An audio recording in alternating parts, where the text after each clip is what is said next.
Dernière activité du chapitre 4, approche graphique d'une fonction, comparaison de fonctions. Les fonctions f et g représentées ci-dessous fournissent respectivement les puissances électriques mesurées le 1er février 2015 chez les familles Fontane et Gallet en fonction de l'heure de la journée. Et donc on retrouve sur ce graphique le graphique de la fonction f, ici entrée plein noir, donc concernant la famille Fontane, et l'autre en pointillé qui concerne la famille Gallet. On analyse d'un peu plus près ce graphique. On répond aux questions suivantes. À quelles heures les puissances électriques mesurées dans les deux familles sont-elles égales?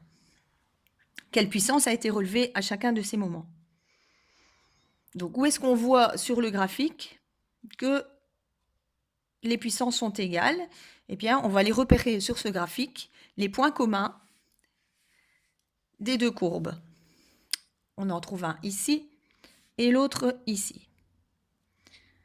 Je vous conseille, comme précédemment, de mettre du fluo pour les correspondances avec les questions.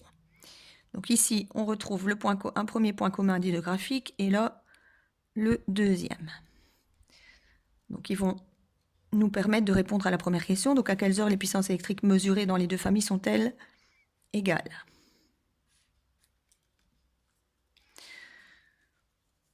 Pour cela, on va aller regarder la coordonnée de ces deux points. Quelle est la coordonnée du point qui est ici?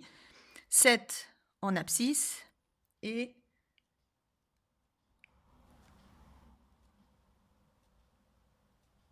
30, plus ou moins 30 en ordonnée. Et ensuite, l'autre, 21 en abscisse pour une ordonnée égale à 50. Donc, à 7 heures correspond une puissance égale à plus ou moins égale 30 kW.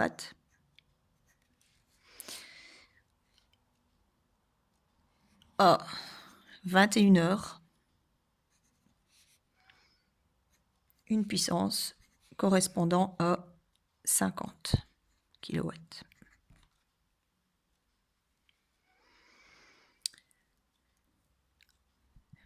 Question B. Détermine à quelle période de la journée la puissance mesurée chez la famille Fontane est inférieure.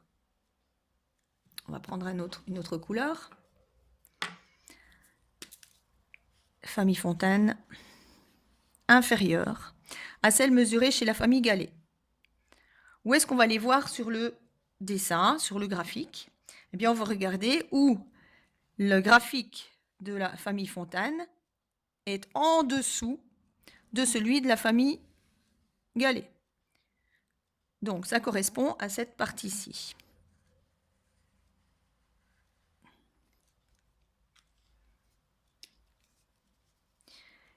Et donc, quand est-ce que la puissance chez la famille Fontane est inférieure à la puissance chez la famille Gallet? Eh bien, on est sur l'intervalle 7, 21. On va écrire ça avec les crochets ouverts. Pourquoi? Parce qu'en 7 et en 21, les puissances sont égales. Ici, la question, c'est bien être inférieur à. Donc, strictement inférieur à. Donc, c'est l'intervalle crochet ouvert 7, 21. Question C. Détermine à quel moment la puissance mesurée chez la famille Fontane est supérieure à celle mesurée chez la famille Gallet. Écris ta réponse sous forme d'intervalle. Donc cette fois, repérez l'endroit du graphique, où donc la partie du graphique de la famille Fontane est au-dessus de celui de la famille Gallet. Donc on est dans cette partie-ci du graphique. et celle-ci. Donc, les correspondances. Famille Fontane est supérieure à. Donc, la puissance, cette fois-ci, la famille Fontane est supérieure à la puissance de la famille Gallet sur l'intervalle. D'abord, l'intervalle 0, 7 et l'intervalle 21 jusqu'à 24. Donc, je rappelle que ces intervalles correspondent aux valeurs de x qui répondent à la question. Donc, on est sur l'intervalle 0, 7, union, puisqu'il y en a deux, l'intervalle ouvert en 21, fermé en 24.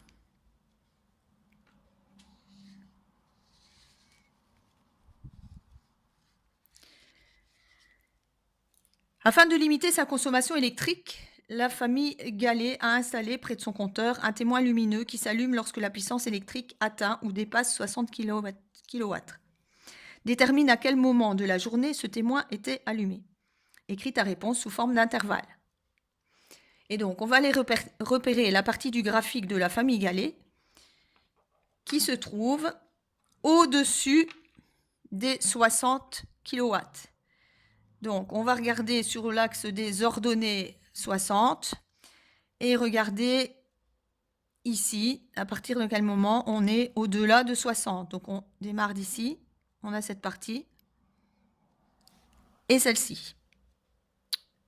On va mettre une dernière couleur fluo sur ces parties repérées du graphique où la puissance est supérieure à 60. Alors, dans le texte, dans la question, on dit atteint ou dépasse. Donc, c'est supérieur ou égal à 60. Conclusion, le témoin est allumé sur, donc le premier intervalle correspond à 11, 15, y compris 11 et 15, puisque c'est atteint ou dépasse, donc égal ou supérieur à 60. Donc sur l'intervalle 11, 15, union, l'intervalle, ici, on démarre à 18, et l'abscisse correspondante là-bas, 20. Donc union, l'intervalle 18, 20. Et donc, pour faire lien avec le graphique et la question, on va donc mettre, moi j'ai choisi la couleur orange, et donc on est ici sur l'orange. Donc, atteint ou dépasse 60 kW.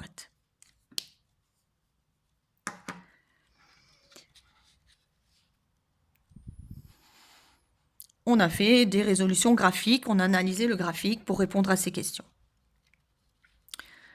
Autre graphique, celui-ci. Le graphique qui est présenté ici est constitué de deux droites qui sont séquentes en un point. On a le graphique de la fonction g et le graphique de la fonction f. On nous donne les équations de ces deux fonctions. Donc voici les graphiques des fonctions f, donc l'image de x, y égale 2x moins 2, et g, l'image de x, y égale x plus 1. Détermine graphiquement la solution de l'équation. Quelle équation? Quand est-ce que les deux fonctions sont égales?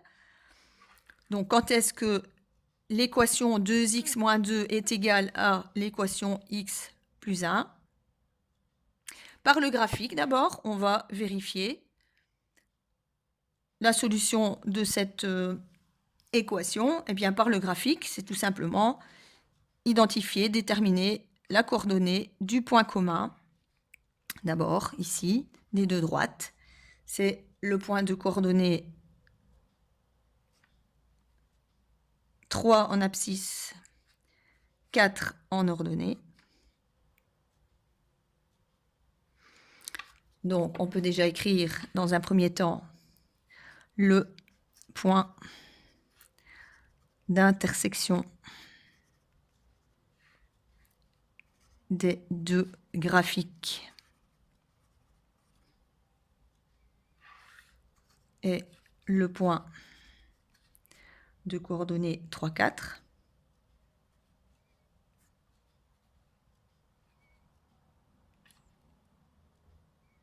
Alors, comment déterminer ceci maintenant algébriquement?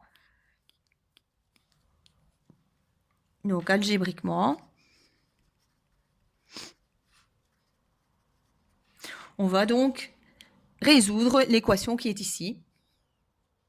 Donc, lorsqu'on égalise les deux fonctions, qui correspondent donc au point commun des deux droites, on va donc réécrire, c'est lorsque f de x est égal à g de x. Donc, le y de la fonction f égale au y de la fonction g.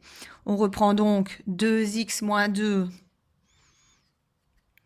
égale x plus 1 et on résout cette équation.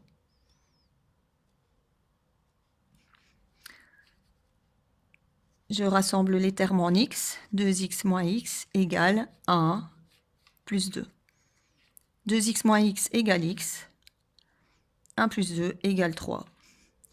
Et donc, le x égale à 3 correspond bien à l'abscisse du point commun de ces deux droites. Conclusion, l'abscisse du point d'intersection des graphiques de f de x et de g de x, donc ça c'est une règle générale, est solution de l'équation f de x égale g de x.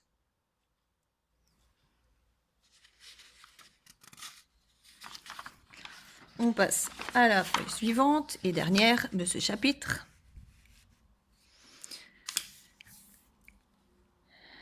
Voici les graphiques des fonctions.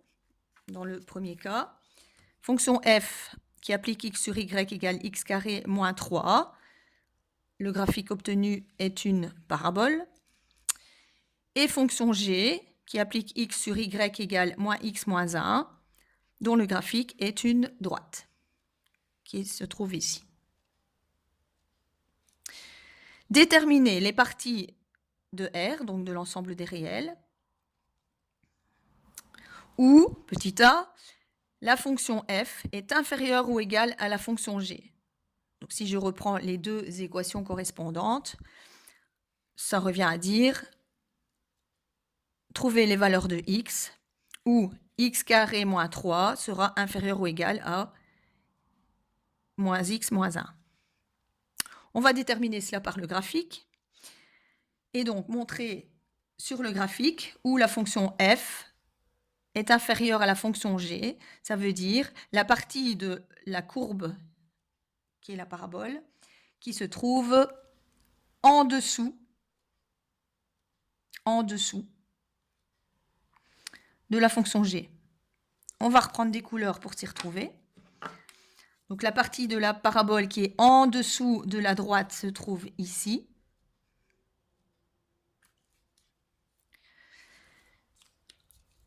Les deux points qui correspondent au point commun des deux graphiques là, on peut écrire leurs coordonnées. Le point commun ici aux deux graphiques pour coordonnées moins 2, 1.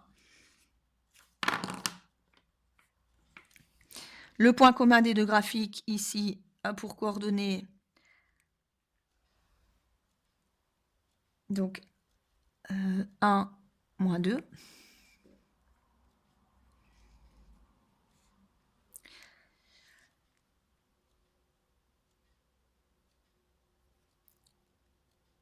Pour répondre à la question, la fonction f inférieure ou égale à la fonction g, sur quel intervalle? Donc il faut se repérer à l'ensemble des x qui correspondent. Et donc on se trouve où? Entre ces deux abscisses, donc moins 2 et 1. Alors c'est inférieur ou égal, donc ces deux valeurs moins 2 et 1, donc les valeurs des abscisses, moins 2 et 1 sont comprises. Donc, détermine les parties de R où la fonction f est inférieure ou égale à g, c'est sur l'intervalle moins 2,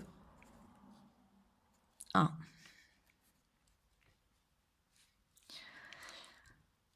Quelle est la différence ici à la question B? La fonction f strictement inférieure à g, c'est simplement qu'au lieu du inférieur ou égal, on a le signe strictement inférieur. Donc la réponse est quasi la même. Qu'est-ce qu'il faut juste changer? C'est que les extrémités ici, les nombres moins 2 et 1 ne sont pas repris puisque c'est ici strictement inférieur. Donc on est vraiment juste en dessous et non pas sur la droite. Et donc ce sera les crochets dans l'autre sens. Voilà. Ensuite, troisième variante, déterminer les parties de R où la fonction f est supérieure ou égale à la fonction g. Donc, la partie du graphique de f qui va être maintenant au-dessus de g. On va prendre une autre couleur pour s'y retrouver encore une fois. Donc, la partie de la parabole qui est au-dessus de la droite se trouve ici. On a deux parties, deux morceaux de la parabole sont au-dessus de la droite. Et donc, nous aurons donc deux intervalles. Donc, les parties de l'axe des abscisses, donc les valeurs pour x, telles que la fonction f est supérieure ou égale à la fonction g. On va retrouver donc d'abord les valeurs de x qui vont de moins l'infini jusqu'à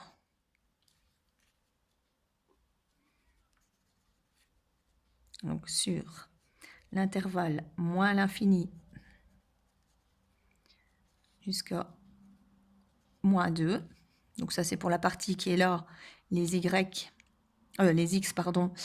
correspondent donc à tous les x qui sont à gauche, vers les négatifs, vers l'infini, dans les négatifs, donc moins l'infini, jusqu'à la valeur moins 2.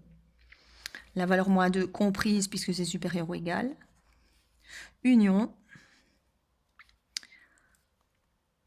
Pour cette partie-ci, on va repartir de la valeur 1 vers plus l'infini. Donc union 1 plus l'infini.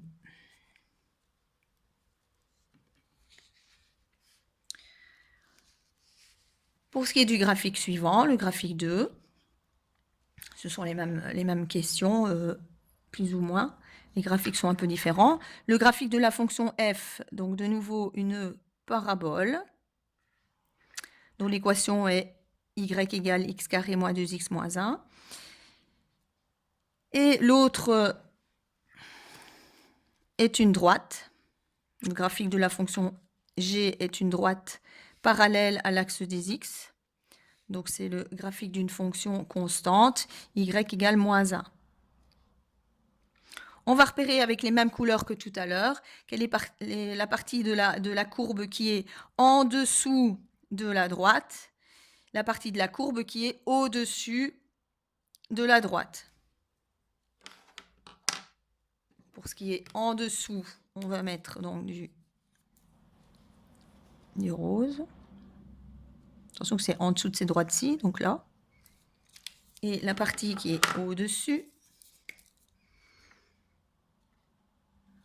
ici.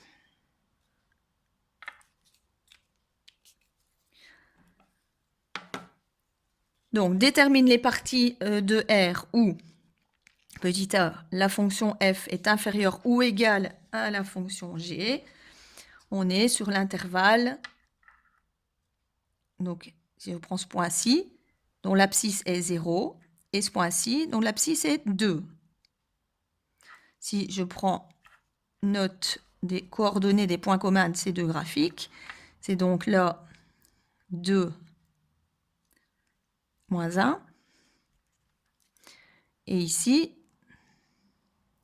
0 moins 1. Donc, quelles sont les valeurs de x correspondant à ces points? On est donc entre 0 et 2. Inférieur ou égal, donc on prend 0 et 2. Et donc, on est sur l'intervalle 0, 2.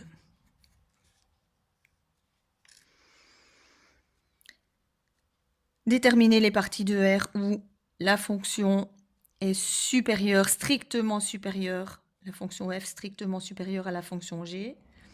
Donc, on va aller chercher maintenant les parties qu'on a représentées en vert. Et donc, quels sont les intervalles? De moins l'infini jusqu'à 0. Et puis, de 2 vers plus l'infini. Ces valeurs 0 et 2 sont exclues. Pourquoi? Parce que c'est strictement supérieur. Donc, on est sur l'intervalle moins l'infini 0 ouvert, union, l'intervalle ouvert en 2 vers plus l'infini. En C, ici, on nous demande de résoudre l'équation f de x égale g de x. Ça veut dire où ces deux fonctions sont-elles égales? Simplement, il faut aller chercher les deux points communs entre la courbe et la droite, dont on a déjà déterminé les coordonnées. Et donc, pour résoudre l'équation, qui serait donc l'équation x carré moins 2x moins 1 égale donc moins 1.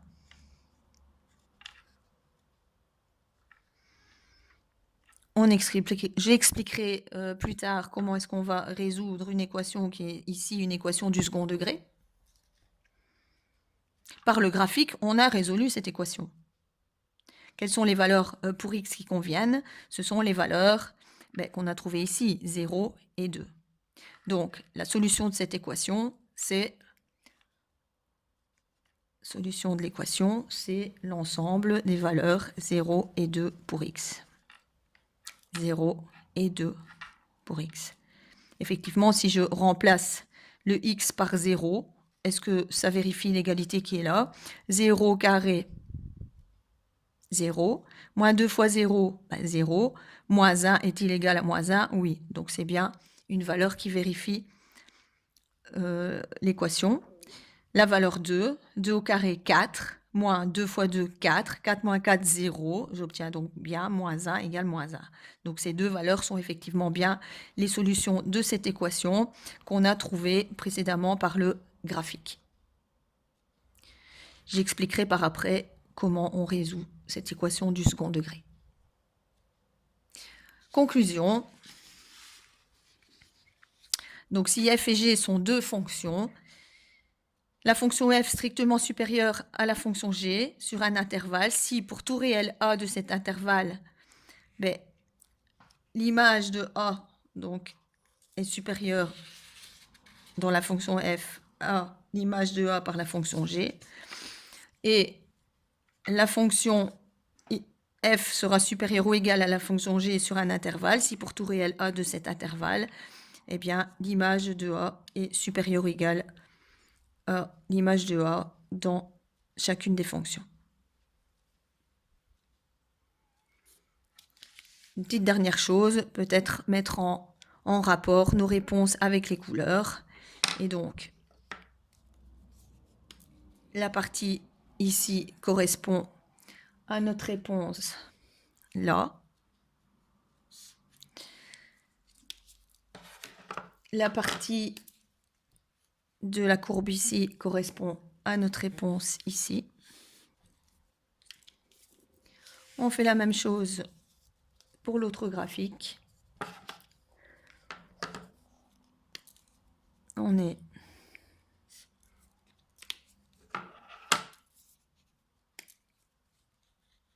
voilà.